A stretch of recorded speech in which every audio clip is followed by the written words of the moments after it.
Bismillahirrahmanirrahim. Bapak Ibu semuanya yang kami hormati, alhamdulillahirobbilalamin. Saya bisa bertatap muka dengan panjenengan, bisa berkenalan dengan panjenengan, bisa bersilaturahmi dengan panjenengan. Hari ini saya mau minta waktu panjenengan sebentar untuk memberikan penyuluhan, sekedar pengisi waktu panjenengan Ibu, Bapak, biar tidak nopo ngantuk ora ana gabut, nah istilahnya sasak niki gabut ora ana pekerjaan, harus ngantor dari jam 7 sampai nanti jam setengah 3. Nah kemarin itu saya kepikiran, iya yo, nah aku cukup ngisi ya diterima apa enggak, tapi saya memberanikan diri untuk bisa bersilaturahmi, bisa berbagi dengan panjenengan semuanya dalam rangka tugas saya kemarin mengikuti diklat calon penyuluh anti korupsi, jadi saya memang harus memberikan penyuluhan dimanapun berada. Ini salah satu nilai positif saya bisa bertambah teman. Semoga Bapak Ibu panjenengan semuanya mau berteman dengan saya. Nah, supaya kita bisa jadi teman, alangkah baiknya kita perkenalan dulu ya Bapak Ibu. Perkenalkan, saya Guru Manggema Nur Ani Ihsan. Nama saya bisa panjenengan panggil Bu Nur, atau Bu Ani. Kalau Bu Nur itu nanti bisa salah karena di sini Nurnya ada 2, jadi mohon kalau panggil Bu Nur Kimia atau Bu Nur Ani, saya di sini mengampu mata pelajaran kimia. Untuk sosialisasi ini saya juga masih belajar, karena tahapan awal memang belajar itu suatu keharusan. Apa itu ini dikompor sinau, bahkan tidak akan boleh berhenti ini kan, dari kita lahir sampai nanti ke liang lahat. Jadi saya memberi sosialisasi di sini bukan berarti saya lebih pandai atau saya menggurui panjenengan, tidak, tapi saya belajar. Barangkali panjenengan yang di sini itu malah lebih bagus daripada saya. Nah, saya harus ngamusi kawula dumateng panjenengan sedaya, dan saya mendengar bahwa panjenengan semuanya yang ada di sini itu panjenengan adalah kepala madrasah, wakil kepala madrasah, semuanya berperan di madrasah masing-masing. Nah, itu cukup bagi saya untuk menimba ilmu dumateng panjenengan. Dan kita nanti santai saja Pak, boten sak tegang. Biasanya iki sing tegang bapak-bapak apa mana pakai kambing. Ibu-ibu khasnya boten Bu ketegangan bapak-bapak. Alhamdulillah ini kita mulai, karena ini bentuknya PDF, jadi kita pakai pointer niku tidak bisa, hanya bisa menyorot saja, untuk pindah slide-nya manual. Saya ambil judul ini, pendidikan anti korupsi pada peserta didik. Kenapa penekanannya pada peserta didik?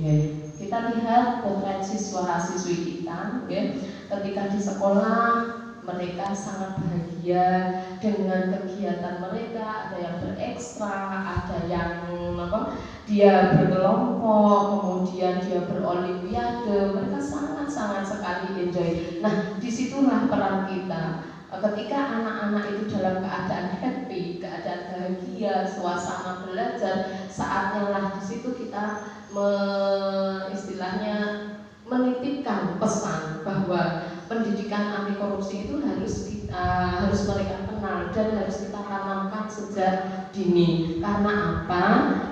Karena agak lama di negara kita, kita tahu bahwa korupsi mesti dikenal amit nenek moyang kita dulu. Sejak zaman kerajaan, raja sering meminta upah kepada rakyat, menarik pajak tanpa memberikan pembangunan atau memberikan sarana prasarana yang memadai. Loh, kok jadi begini? Maaf.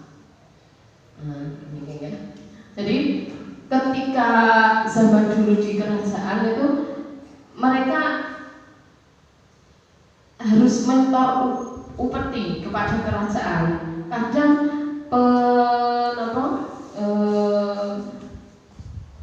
pemberian dulu ada ya, kalau kita lihat di drama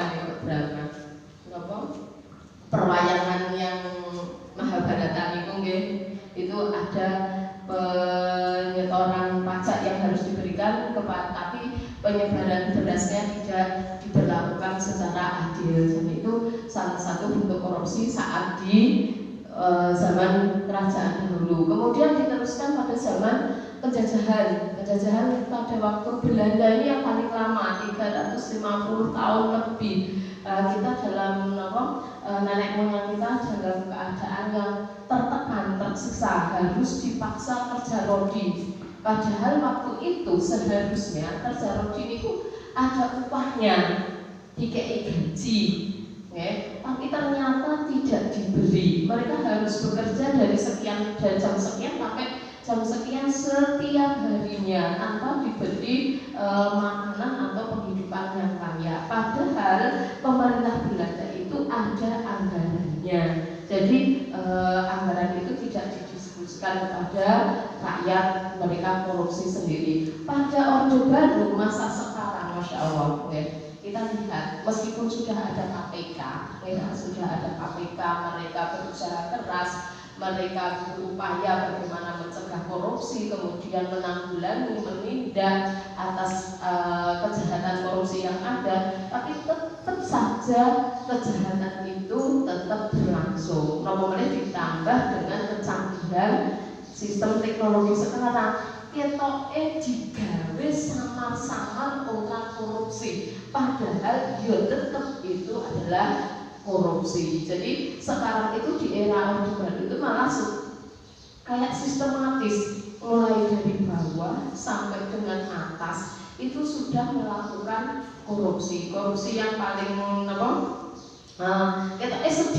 sedikit, hanya 500 rupiah yang diambil oleh pejabat, 500 rupiah, tapi 500 rupiahnya itu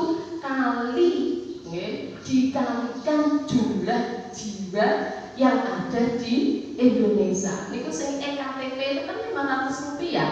500 rupiah kali yang usia 17 tahun ke atas.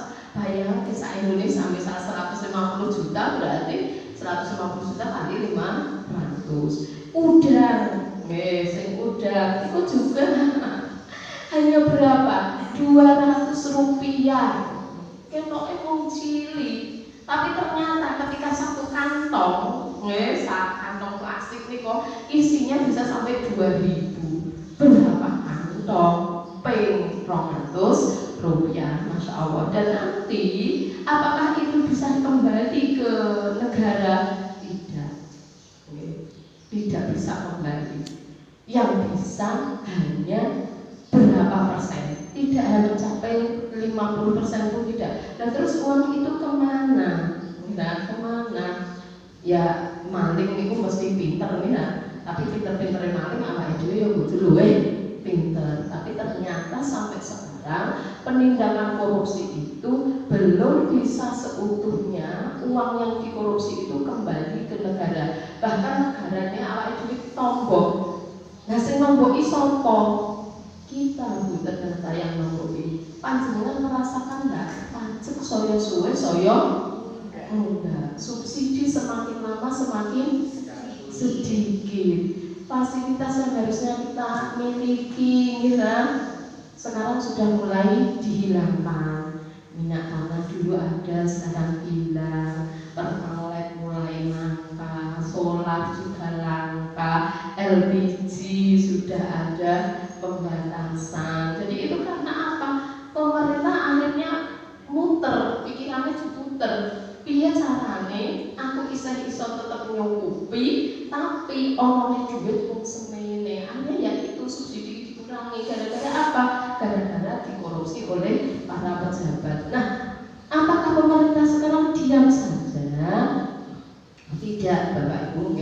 Ada beberapa upaya yang sudah mereka lakukan untuk penindakan tersebut, selain ditangkap, kemudian melalui pencegahan, dan terakhir melalui pendidikan. Seperti saat inilah kita dimintai tolong, bukan dimintai tolong, sebenarnya kita sebagai masyarakat harus berperan serta menghilangkan budaya korupsi yang ada. Kita sebagai pendidik, kita ujung tombaknya, kita yang mengetahui, sing bimbing supaya bocah-bocah itu sesuai iso berhasil, maka kita lah ya sebagai pendidik salah satunya yang mempunyai tanggung jawab untuk memberantas korupsi yang ada. Setuju di Bapak Ibu nggih?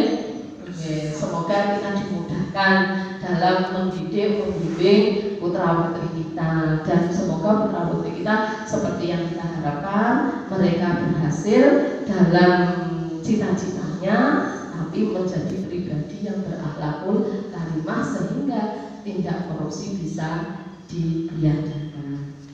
Material dan juga berupa imaterial. Nah, faktor yang menyebabkan terjadinya korupsi jelas nggih kurang pesan.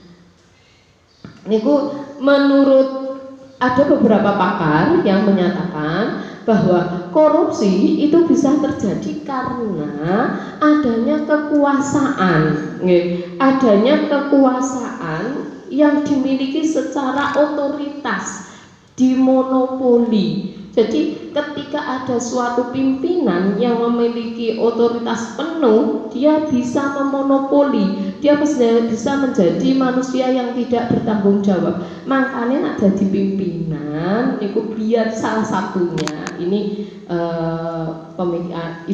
pendapat saya sih, salah satunya itu ojo kesuwen-suwen.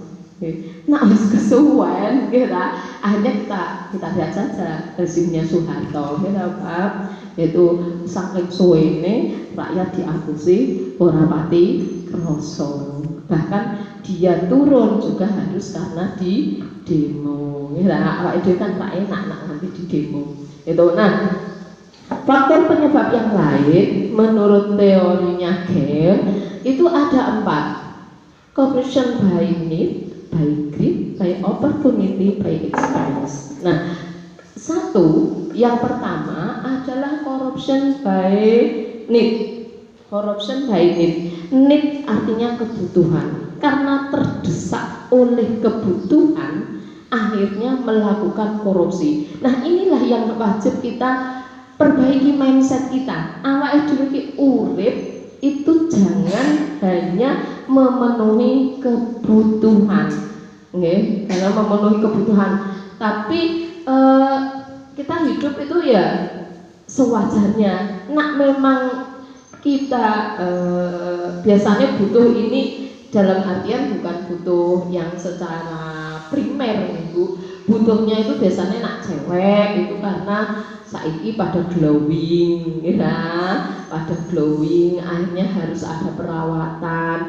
Nah, gajine entek, orang nono, gajine berapa itu, terus perawatan padahal 1 bulan itu 450 sampai dengan 1 juta, belum lagi yang nanti untuk menghilangkan flek-flek hitam harus dilaser, itu kan jadi banyak. Akhirnya apa? Akhirnya membuat kebutuhan itu memunculkan niat untuk korupsi. Nah, korupsinya piye guru? Lah mbah ono wae mesti carane. Nggih ape maling iku mesti pinter carane. Mbah mengadakan sesuatu, mbah anggaran bos atau dari kepanitiaan, mbah alam. Semoga kita terhindar dari itu, nggih. Bisa juga corruption by greed. Itu karena strata sosial. Strata sosial akhirnya membuat kita tamak, membuat serakah, membuat kita sombong. Nah, itu juga bisa memunculkan, itu sombong. Dumeh aku ki lho wis jadi ketua RT, kudu itu akeh. Aku wis jadi pejabat. Nah, aku jadi raja, kudu untuk segini. Rakyatku kudu begini. Itu karena by greed. Jadi ketamakan, kesombongan yang dikarenakan jabatan. Kemudian by opportunity, ini karena niat dan kesempatan. Jane iki ora pengen korupsi, tapi koncoku yo padha wae yo mangkate yo telat, ora apa-apa, ora mulang, tinggal lunga, padha pangalah kula niku. Kula yo kadang ngono kuwi, tapi kadang ora terus-terusan yo iling dalang sadar dalangnya. Jadi karena ada niat dan kesempatannya adalah wah ini kan ora nono jam ngajar tuh jam kosong, aku jam kosong terus tak gopo ngoten niku. Nah, jadi karena ada niat dan kesempatan, jadi ora mau niat, tapi ada kesempatan niku mau akhirnya memunculkan niat pemerintah dalam kesempitan. Saenake gitu Pak. Kemudian ada yang keempat, by expand, karena adanya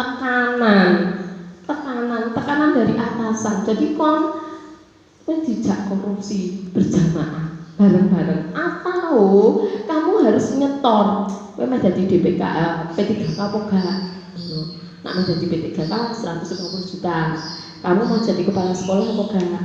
Mau jadi pengawas apa gak? Itu wani biro. Nah itu by expand, karena corruption by expand karena dia ditekan oleh atasan. Niki tidak ada nggih Pak nggih, untuk jadi P3K harus bayar ini tidak ada nggih, karena seleksi murni nggih. Selamat buat panjenengan semuanya yang sudah diterima dapat SK P3K, semoga berlanjut tidak hanya 5 tahun, seterusnya nggih, dan bahkan semoga bisa diangkat jadi PNS beneran nggih, dan mendapatkan hak-haknya tanpa dikurangi.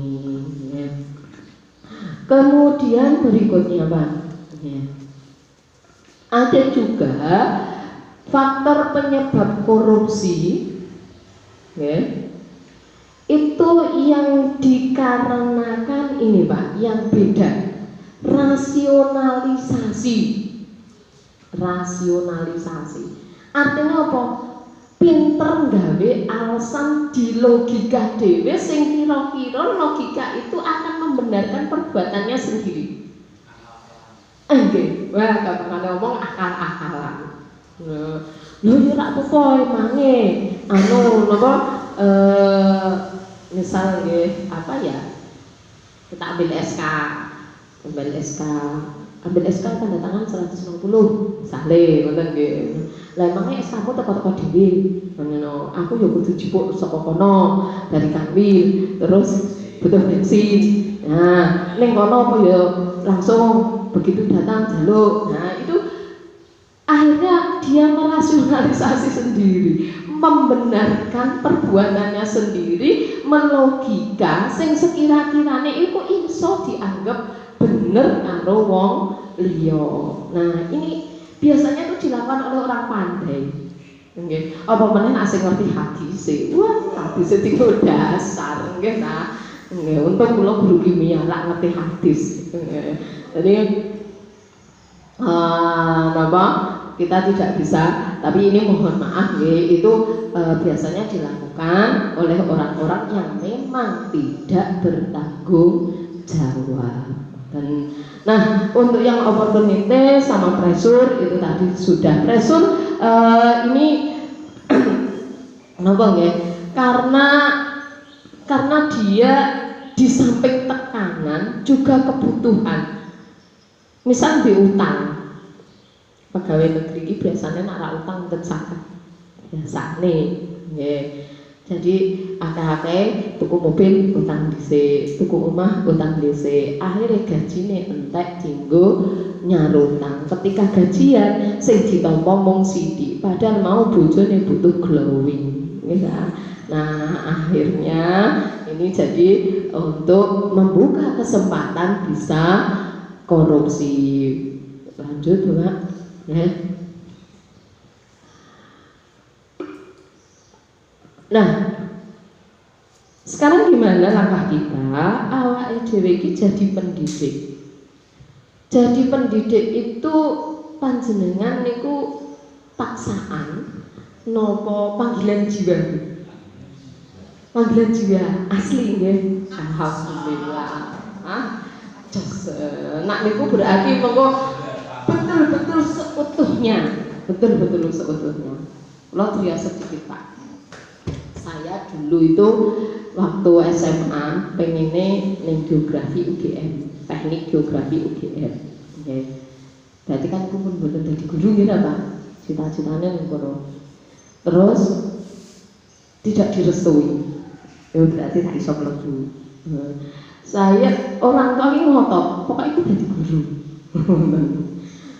Akhirnya saya pilih STAN. Mau aku memang niat jadi guru kok pokoknya jadi guru gitu kan. Saya niat STAN. Ning ngene STAN ketompo. Diterima, tapi jauh. Orang tua tidak memperbolehkan. Nggih, mau jadi guru wae. Ya, akhirnya nggih mbon jadi guru. Tapi ternyata di balik itu jadi guru itu malah lebih menyenangkan. Nggih, awake dhewe dapat materi juga dapat imateri. Delalah yo meskipun tidak kaya-kaya amat, nggih tapi cukup, nggih berkah niku. Dan jarine Pak Yai iku pahalane luwih akeh, ganjarane luwih akeh, nggih ta Pak.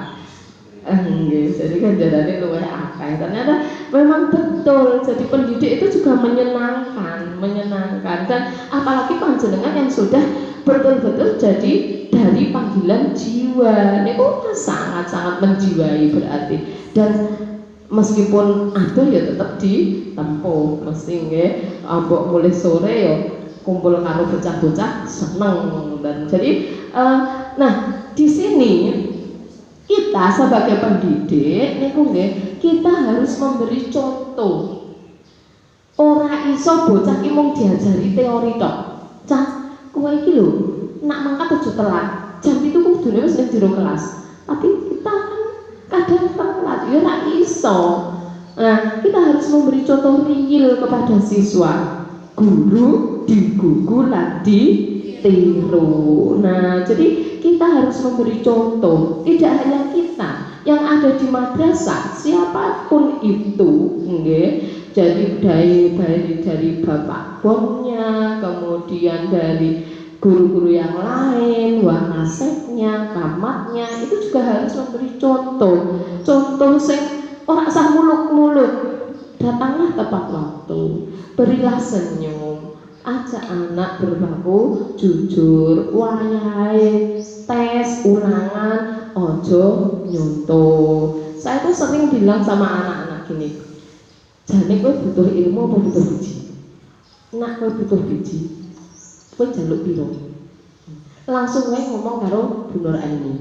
Jadi saya bilang gitu. Kadang mereka, Bu minta kisi-kisi, minta ini. Oh, ora usah minta. Kowe yang jaluk kok biji wae engko tak kei. Utawa misalnya pas ulangan dia konangan nyonto, itu saya sangat ya nesu. Langsung saya ambil, saya sobek. Itu kalau saya rodok kejem, ngerti nyonto, konangan, budek nenek sing nyonto, sing nyonto nih, itu langsung saya ambil, saya sobek. Ora kanggo baleni meneh. Saya lebih suka anak itu jujur, sedapatnya. Saentukmu iso musiji tulis satu jawaban. Lah bener engko isin to Bu, isin to Bu, mosok iso jawab siji. Lebih baik jujur daripada kowe entuk 9, entuk 8, tapi itu ora manfaati. Itu. Jadi saya sering memberlakukan itu, Pak. Jadi nak misalnya ulangan iso kuwi ya kuwi, diketahui ya sudah diketahui. Lah terus wong kok tongok-tongok, ya wis tongok-tongok berdoa. Asal tidak membantu yang lain. Barangkali doanya lebih manjur, terus ujuk-ujuk kilingan, terus nulis kan bisa jadi. Ya. Jadi saya kalau mengajarkan anak, apa menasah IPS, nyun sewu, saya tidak menyampingkan antara IPA, IPS, agama, boten nggih. Jadi nak biasanya wong IPA itu memang serius-serius kan nggih boten nggih. Tapi nak wong IPS itu aduh. Pemerintah kok diulang IPA. Untuk peminatan di IPS, kalau di sini itu ada kimia Bu, di IPS ada kimia, juga ada fisika. Lah bayangke mulang kimia ning ngene wong IPS, nggih ta? Aduh, ora ngelus dodo nggih ta. Saya akhirnya hanya bilang gini, "Cah, kimia ki angel. Kowe mesti tak iso." Ya ra? Ya Bu, terus gimana Bu? Nah itu bijinya kan jelek Bu, nilainya jelek. Mereka masih berorientasi dengan nilai. Gampang perkara nilai. Kan jelek bilang 110 tak kayak berasa 90 boleh Bu, boleh. Terus kan jaluk piro? Kita tekan kontrak di awal, asal kowe manut karo guru. Teko tok, manut, teko mengikuti di atas KKM. Saya sudah bilang gitu. Akhirnya apa yang terjadi? Mereka manut. Kontraknya hanya manut tok. Manut Bu Guru. Tapi saya harus memberi contoh. Saya ketika datang, ketika itu akhirnya Bu, singkat cerita akhirnya mereka hanya manut tok itu. Akhirnya dia itu bersorak gembira dan saya tidak pernah melihat anak itu bersorak seperti itu, tidak pernah. Suwenenge tenanan dia dapat menguasai kimia, padahal syaratnya mau manut tok teko iso nang KKM. Saya juga tidak tahu kok iso ya, hanya manut, nggih manut. Jadi dia melihat ketika saya praktek bakar orang di depan amati, kan mereka manut mengamati. Tulis yang terjadi secara tidak langsung kita nuntun kiambake dan ini nanti coba diamati di rumah, terus ini dikerjakan. Dan nanti kan manut dikerjakan, ngerjakin. Dia nggak nyadar, nggak nyadar. Gampang, seperti manut bener ini tok. Ternyata dia bisa, dan ketika bisa dia tuh bersorak gembira, masya Allah. Dan nanti kita nyadar, kudunya dan ini kan mikir, aku pada dihapusi. Jadi saya lebih menekankan ke situ untuk masalah dia paham atau tidak secara keilmuan, meskipun kita dituntut harus menuntaskan, kalau secara akademik kan kita harus menuntaskan anak, terus dianggap tuntas wae. Masalah dene iso apa ora, wallahu a'lam. Yang penting kita sudah memberikan, kita sudah membimbing, karena Allah juga menentukan ketika dia pandai itu apakah saat di SMA, apakah saat di SD, apakah saat di kuliah. Kita harus menyadari itu juga. Kita tidak bisa memaksa anak. Yang bisa kita lakukan adalah kita mengajak mereka, membuat lingkungan belajar mereka jadi nyaman sehingga mereka bisa menerima apa yang kita ajarkan dan dia akan mengingat. Ini dulu. Yang penting kan kita memberi kesannya dia ingat. Nah, disinilah pentingnya kita memberikan nilai-nilai anti korupsi pada mereka. Kita tanamkan melalui diri kita dan melalui pembelajaran yang kita lakukan. Nah, nilai-nilai apa yang harus kita berikan kepada mereka? Ada 9 nilai yang harus kita integrasikan, Bapak Ibu. Sebetulnya tidak hanya pada mereka juga, pada kita khususnya sebagai pemberi contoh. Dibagi menjadi 3, ada aspek inti, aspek sikap, dan aspek etos kerja. Untuk aspek inti jujur tadi, kemudian disiplin dan tanggung jawab. Kemudian aspek sikap, ini dia mempunyai rasa adil, berani, peduli, dan aspek etos kerja itu ada kerja keras dan mandiri. Jadi sebetulnya kita tidak usah diberi teori seperti ini, awak dhewe pun paham di agama kita sudah diajarkan. Cuman pemerintah ngen ora ngoyo-woro kita batasi, kita bagi-bagi. Jujur sudah kita ajarkan, agama ini dhewe ngajari jujur, disiplin, sholatlah tepat waktu, tanggung jawab artinya ya apa artinya tanggung jawab? Ya tanggung jawab melakukan segala sesuatu itu dengan harus konsekuensinya. Ketika konsekuensinya harus nanti menerima siksa atau didenda atau harus diberi peringatan, ya harus kita terima. Kemudian aspek sikap adil, kemudian berani, peduli. Yang tidak ada sekarang niku peduli. Nggih Bu. Nak berani cah saiki wani kabeh, mbek gurune wae wani, nggih ta Pak? Mbek gurune wae wani. Peduli niku yang sekarang tidak ada. Mereka hanya peduli pada ya. Pada HP. Nah ini kita tanamkan sikap peduli ini. Sikap peduli. Wong korupsi niku bisa jadi karena dia tidak peduli koncone tak kabeh. Kan ngoten. Nah, jadi kita harus mulai menanamkan sikap peduli, empati sesama siswa. Tuh, kemudian dari etos kerja. Cah saiki niku nyebute kaum rebahan. Ya, kaum rebahan. Males-malesan, turun-turunan, nonton HP, salah sekolah wae iso liwat HP kok, kira. Awake dhewe mulang ya iso lewat dasteran kira. Sarungan yo iso, ning kamar mandi yo iso. Itu nggih. Akhirnya apa yang terjadi? Sikap kerja keras ini mereka kurang memiliki. Awake dhewe kadang yo males-males, apalagi sudah dipenuhi dengan adanya IT, kira. Adanya IT nge-Grab. Ora masak GoFood ngira sepenak sakniki ngira. Tapi kita juga harus mengajarkan karena tidak di semua kondisi itu bisa dipenuhi dengan aplikasi. Bahkan aplikasi pun tidak seakan bisa memenuhi setiap jawaban. Enten lagune nggih bundang dute. Lanjut nggih. Oh ini juga ada sikap sederhana Bapak Ibu. Sikap sederhana, mandiri. Sakniki niku sederhana iki menanamkan pada anak bahwa tidak sepenuhnya itu dilihat dari wajah. Ya, apa anane wae lah, ora kudu penampilan. Kita gaya hidup sederhana anane kuwi ya wis nggawa kuwi ngoten. Nah, lanjut.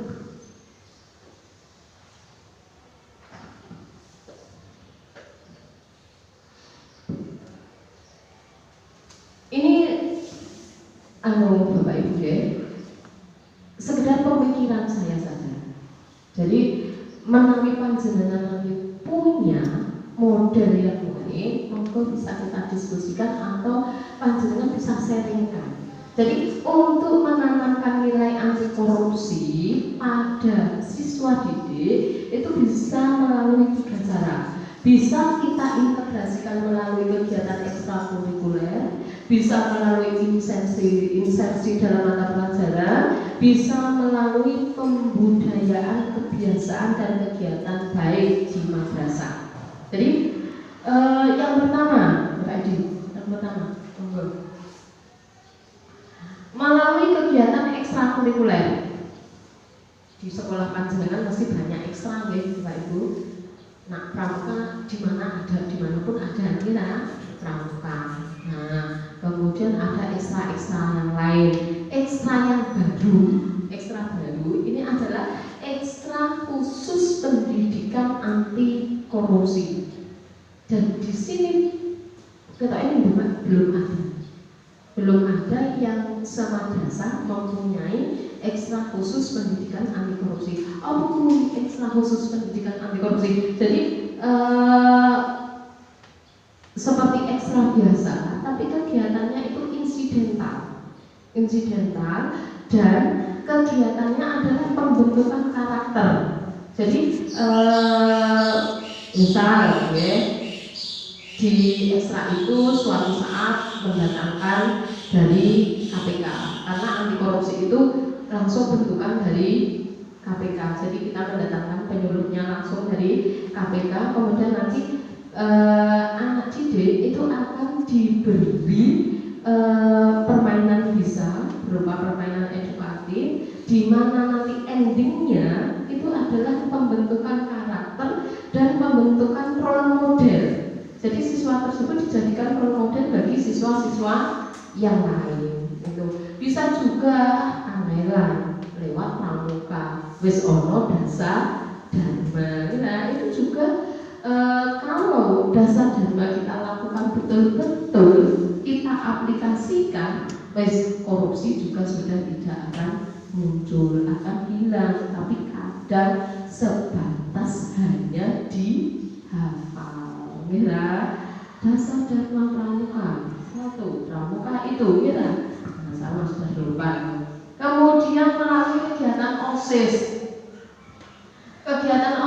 untuk penanaman 9 nilai tadi sudah pasti kita lakukan ketika di saat pemilihan ketua OSIS. Nah, yang belum ada, mari kita coba di sekolah panjenengan kita terapkan posko bantuan, posko barang hilang dan barang tak bertuan.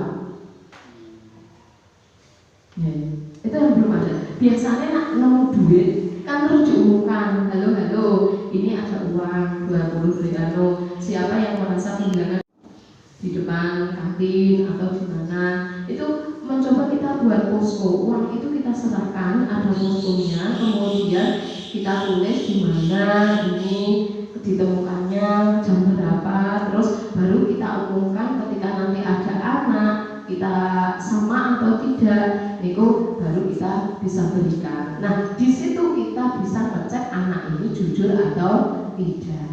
Kan biasanya ngonten ada barang hilang, pulpen, HP, biasanya kan kadang kontak hilang begitu. Jadi panjenengan bisa membuat posko barang hilang dan barang tak bertuan. Itu bisa juga panjenengan membuat yang untuk OSIS ini buletin di samping mading, okay. mading biasanya ada di setiap madrasah, yang tidak ada adalah buletin. Okay. Kita berikan buletin, yo anak madrasah buletin agama, tapi nilai-nilai yang tadi 9 nilai tadi mari kita tonjolkan. Okay. Ini belum ada. Di sini di mana dulu ada Pak, waktu saya jadi pembinanya. Bar aku kesel. Terus tidak ada yang melanjutkan, akhirnya buletinnya juga hilang dengan sendirinya.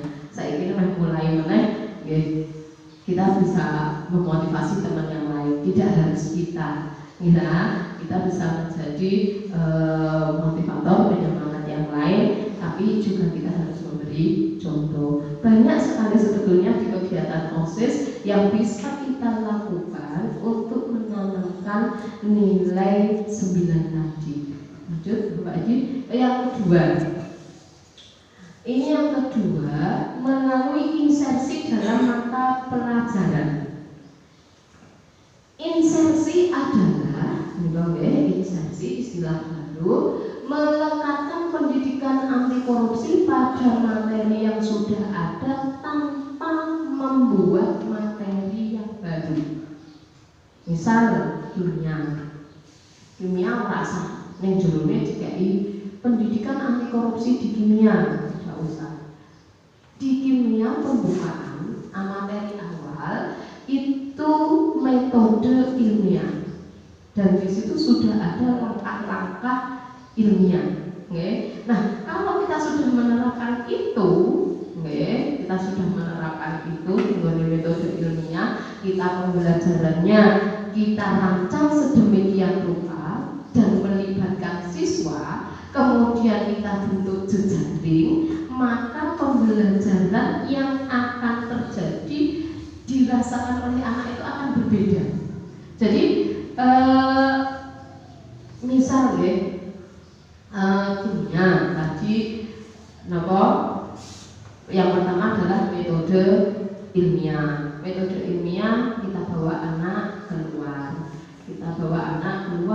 coba anak diamati, tulis apa yang kamu amati. Terserah, bebas. Yang ditulis berapa Bu? Sak senengmu. Pokoknya sing kok amati piro tulisan. Nah, itu nanti nak bocah sing orang ngamati mesti ngepek. Mila, koncone opo mau sing tulisnya padha wae wis ngono. Kan awake dhewe njogo. Belum tentu akan sama yang diamati oleh satu individu dengan individu yang lain. Itu berarti kita sudah menanamkan sifat nilai kejujuran. Jadi kita masukkan saja nilai itu ke dalam pembelajaran kita.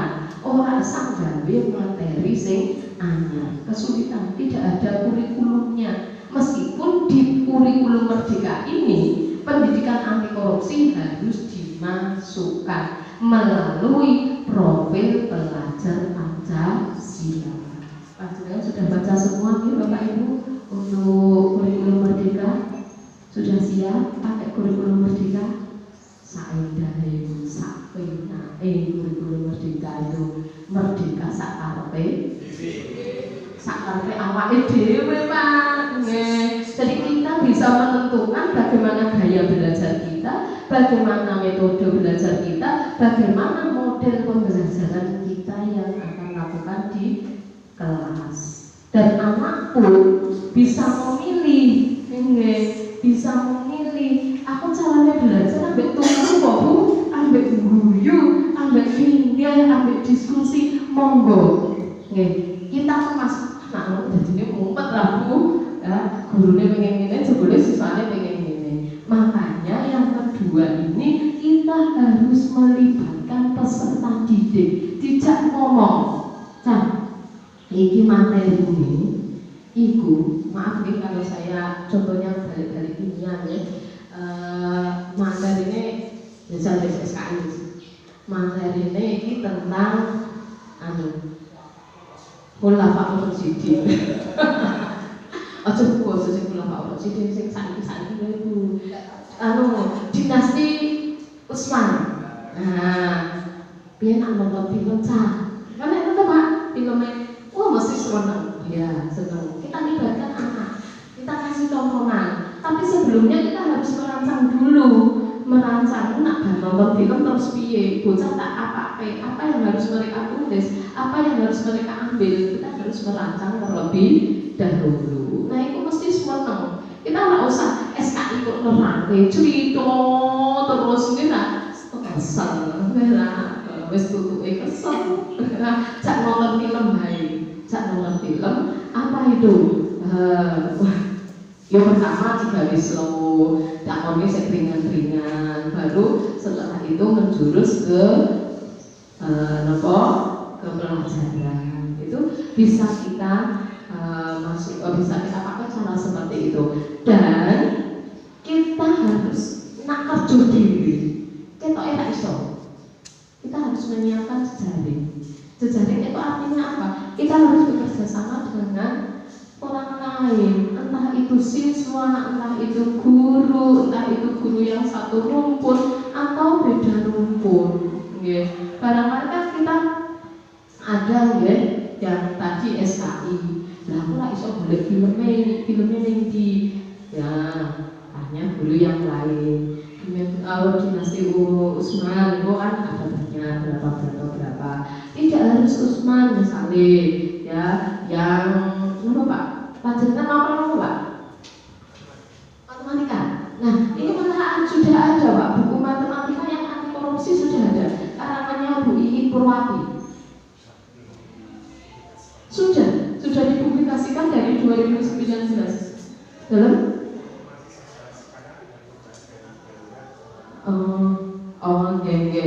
Ya. Jadi matematika malah sudah langsung ada di matematikanya itu sudah ada bagaimana memasukkan nilai anti korupsi dalam pendidikan matematika. Misalnya kita kasih yang sekarang itu soalnya kan soal berbasis literasi dan narasi, literasi dan numerasi. Nah, itu kita beri contoh, misalnya contoh ibu ke pasar membeli ini dan sebagainya.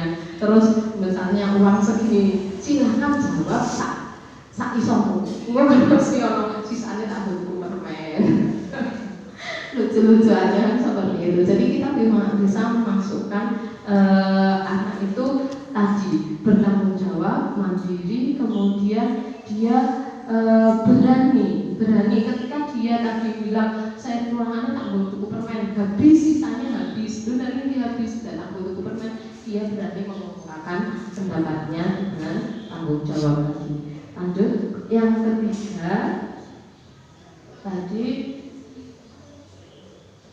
melalui pembudayaan pembiasaan nilai anti korupsi di seluruh aktivitas dan suasana sekolah. Seperti yang saya bilang tadi di awal, Bapak Ibu, kita itu guru, digugu lagi tiru. Maka kita jangan sampai naik dewe. Kita itu gak selebritis, diamati karo siswa dari atas, dari bawah sampai atas itu dilihat semuanya. guru dong ini. Dan mereka akan muncul persepsi masing-masing, ya kan? Nah, jadi kita harus memberikan contoh dan membiasakan. Yang paling sulit itu membiasakan. Nah, terima ngajari kayak contoh bisa video iso, tapi menjadi budaya yang kita lakukan sehingga menjadi pembiasaan di setiap hari untuk konsistennya aneh. Bahasanya agama istiqomah, Nak ngomong istiqomah kita rada aneh. Nak berjikan dani yo terus besok jadi api terus kayak contoh saya karena keadaan, karena kebutuhan, karena ada kesempatan balik-balik menang. Nah itu kita harus dari atasan, para pembuat komitmen, para pembuat kebijakan, itu panjenengan sedaya harus berkumpul, ya harus berkumpul membuat suatu aturan. Awake dhewe iki aturan dari pagi salaman, siswanya datang salaman, kalau salaman sekarang nggak boleh ya, cuci tangan, kemudian ukur suhu, kemudian masuk beri salam meskipun tidak berjabat tangan seperti ini, nah itu dari para atasan, pejabat, pembuat keputusan itu kudu nggawe aturan mainnya gimana. Kemudian diberikan kepada Bapak Ibu guru aturan tersebut. Bapak Ibu guru baru turun ke siswa, dan siswa pun sudah punya aturan tata tertib tersendiri. Itu jadi kita untuk pembiasaan dan pembudayaan ini Bapak Ibu tidak bisa kita lakukan sendiri. Engko diarani wong ya mesti ngono, ya jadi tidak bisa kita lakukan sendiri. Yang bisa kita lakukan adalah kita masuk ke dalam sistem, dan sistemnya itu kita bentuk. Contoh yang bentuk yang minimal harus diawali dari atasan pembuat kebijakan. Mereka menentukan aturan yang harus ditaati, dipatuhi oleh seluruh anggota yang ada di madrasah, dan itu harus konsisten. Istilahnya itu mau di istiqomah itu. Insya Allah kalau seperti itu, nanti akan tercipta sebuah lingkungan yang bagus, sing apik, sing penak, yang tidak ada budaya korupsi di dalamnya, sehingga kita bisa mencegah tidak terjadi koruptor yang akan datang. Jadi kita tidak menciptakan koruptor. Lanjut terakhir nanti, seperti yang saya bilang, tidak akan muncul koruptor yang baru, tapi muncul generasi yang berakhlakul karimah, yang punya moralitas seperti profil Pancasila yang diinginkan dalam kurikulum merdeka. Jadi dengan adanya kurikulum merdeka ini malah kita tuh bisa leluasa. Tapi balik-balik meneh, apapun itu kurikulumnya tergantung gurunya. Nah gurunya stuck hanya di situ saja, muridnya aman. Tapi kalau gurunya berani satu langkah, atau berani beda dengan temannya, maka muridnya akan jadi luar biasa. Panjenengan pengen murid yang luar biasa apa yang biasa-biasa? Biasa di luar. Ya, yang biasa di luar karena dia luar biasa. Artinya apa? Dikenal oleh orang, jadi juara, bisa mengisi ke sana ke sini. Itu karena dia luar biasa. Tadi tepuk tangan buat Bapak. Sinten Pak? Pak Sinten? Pak Guri. Pak Guri. Idol mangke sing ngebor. Ayo maaf sekedar biar Bapak Ibu terima kasih. Sedikit sharing ilmu dari saya sekali lagi. lagi, saya bukan berarti menggurui panjenengan, saya hanya berbagi apa yang saya miliki, dan saya tidak menutup kemungkinan panjenengan jauh lebih pandai. Saya yang harus berguru kepada panjenengan. Nah, supaya nanti bisa diskusinya lebih enjoy, kurang diskusi kan betul Pak? Kurang betul. Nak betul nopo-nopo. Kalau mau diskusi, pojok Pak. Kalau niku daripada nganggur asline ya. Nggih, arep gawe kurmet, nak formulang kelas 3, kira kelas 3 kan masih kurikulum 13. Arep siap-siap gawe kelas 3, nak dikon ulang-ulang IPS, ngono-ngono jadinya nyaman. Yang penting kita sudah belajar, kita sudah tahu gimana rencana pemerintah untuk selanjutnya. Nah, biar kita makin fresh, nyun sewu niki maaf sebelum saya tutup, Pak, speaking Pak, gun fun di, ini quote dari saya Pak. Saya itu mempunyai bukan prinsip, tapi biasanya quote itu kan kata-kata bijak. Hidup ini adalah pilihan Bapak Ibu pilihan kita mau pilih jadi bagus, mau pilih jadi jelek, itu pilihan kita sendiri. Dan perubahan menuju kebaikan adalah keniscayaan mutlak untuk dilakukan. Jadi itulah yang selalu memotivasi saya. Tapi prinsip saya, hidup ini adalah perjuangan. Jadi nama beliau aja tidak.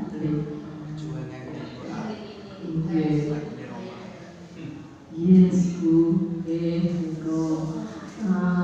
Monggo.